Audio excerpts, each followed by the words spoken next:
Ambedkar guarantee రాజ్యాంగం అంటే ఎందుకు అంత చులకన? అంత భయభక్తులు లేకుండా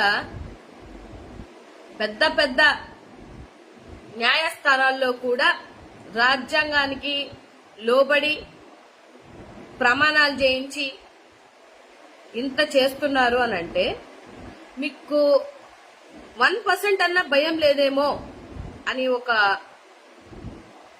సిచ్యువేషన్స్ చూస్తే మాత్రం నాకు అలాగే అనిపిస్తుంది. ఏం చేశారు విజయవాడలో అంబేద్కర్ గారు? వెళ్లిపోయి దుండగులు అంతా ఎవడో రౌడీలంట, దుండగులంట, పాపం రాత్రికి వెళ్ళేసి అక్కడ అంబేద్కర్ గారి బొమ్మ దగ్గర ధ్వంసాలు చేశారు. అంటే మీ ఉద్దేశం ఏంటి? అంటే మీకు అంత దళితులన్నా లేకపోతే అంబేద్కర్ గారన్నా రాజ్యాంగం అన్నా లెక్క లేదు, వాళ్ళకి లెక్క లేదు కాబట్టి విచ్చలవిడిగా చేస్తున్నారు. అది గ్రహించుకోలేని గొర్రెలకి నేను చెప్తున్నా, అర్థమవుతుందా? ఎన్ని ఘోరాలు చేసుకోండి, ఎన్ని ఎంత చేసుకోండి, అన్ని అబ్జర్వ్ చేస్తున్నారు, ప్రతి ఒక్కటి ప్రజలు గమనిస్తారు. అంబేద్కర్ గారి జోలికి వచ్చారంటే ఇవాళ చెప్తున్నా, రాసి పెట్టుకోండి, ఆయన్ని టచ్ చేసిన రోజే మీ పతనం స్టార్ట్ అయినట్టు.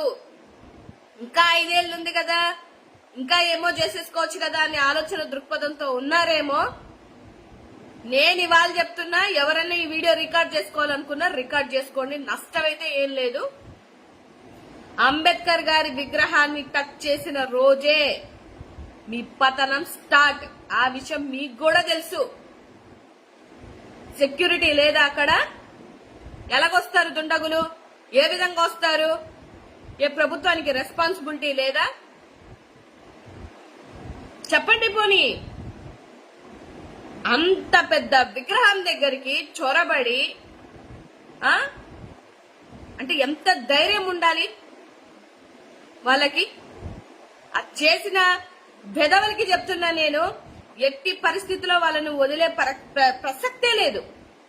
24 గంటల్లో వాళ్ళెవరు చేశారో వాళ్ళని గుర్తించలేకపోతే డెఫినెట్ గా అదే విగ్రహం దగ్గర ఏం జరుగుతున్నది అనేది మీ ఆలోచన దృక్పథానికి వదిలేస్తున్నా నేను.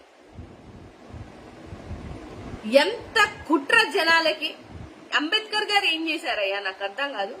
అరే నువ్వు రాజకీయం అని చించుకుంటున్నావు కదా, నీకంటూ ఒక ఓటు హక్కుని, ఇవాళ ఓట్లు లేకపోతే రాజకీయవేత్తలు ఎక్కడున్నారండి? ఏ విధంగా వచ్చారు మీరు? మీకు ఓటు హక్కుని కల్పించిందే అంబేద్కర్ గారు. అసలు ఒక ఎస్సీలకి ఎస్టీలకి చేసిన వ్యక్తి కాదు, బీసీలైనా ఓసీలైనా మైనార్టీలైనా ఎవరికైనా న్యాయం చేసినటువంటి వ్యక్తి అంబేద్కర్ గారు. ఆయనకి విలువ ఇవ్వలేకపోతే మీరు ఎందుకు అసలు నాకు అర్థం కాదు. ముందు చరిత్ర తెలుసుకోండి, అంబేద్కర్ గారు అంటే ఏంటో తెలుసుకోండి. పెద్ద పెద్ద దేశాలందరూ ఆయనకి సాష్టాంగ నమస్కారం చేస్తారు. లండన్ లో ఆయన కోసం పెద్ద మ్యూజియం ఉంది. ఇండియాలో ఎక్కడన్నా ఉందా? లేదు. ఎందుకంటే ఆయన మీద వివక్షత, ఆయన సపోర్ట్ చేస్తున్న జాతి మీద వివక్షత. చేతగాని దద్దమ్మలు చేస్తారు ఇలాంటి పనులన్నీ. చదువుకున్నాం కదా, లోక జ్ఞానం ఉంది కదా, లేదా ఎవరికి ఎవరి మీద దాడి చేయాలో, ఎవరి మీద చెయ్యి ఎత్తాలో అన్న విషయం కూడా మీకు తెలియట్లేదా? ఎంత కండకావరం, ఎంత గుండె ధైర్యం ఉంటే అంబేద్కర్ గారి విగ్రహాన్ని మీరు ఇబ్బంది పెడతారు? నాకు అర్థం కాదు. మీకు నొప్పి వచ్చిందండి? విజయవాడలో నడిగొట్టున అంబేద్కర్ గారి విగ్రహం ఉంటే మీకు నొప్పి వస్తుందా? మీ కక్షలన్నీ ఆ రోజు చూశాను నేను. విగ్రహం పెట్టిన రోజు ఒక్కడు కాకపోతే ఒక్కడు కూడా బయటకు వచ్చి ఇది కరెక్ట్ అని చెప్పలేకపోయారు. మీ కక్ష సాధింపు ఇవాళ బయట పెడుతున్నారు. ఇది ప్రజాస్వామ్యమా లేకపోతే పలికిమాల పాలన అనేది ఒకసారి మీరే గుర్తించుకోండి. ఏంటిది ఇది? విగ్రహాల మీద దాడులేంటి? నవ్వుతారు, సిగ్గుపోతుంది ఎక్కడన్నా. ఎట్టి పరిస్థితుల్లో ఎవడు చేశాడో వాడు 24 గంటల అరెస్ట్ అవ్వకపోతే డెఫినెట్ గా దీన్ని ఉద్రిక్తం చేస్తాం. ముందుకు తీసుకెళ్లాల్సిన పరిస్థితి వస్తే వెళ్ళి ఢిల్లీ మీద ఫైట్ చేస్తున్నాం. రాష్ట్రంలో ఒక లెక్క, మాకు ఒక లెక్క.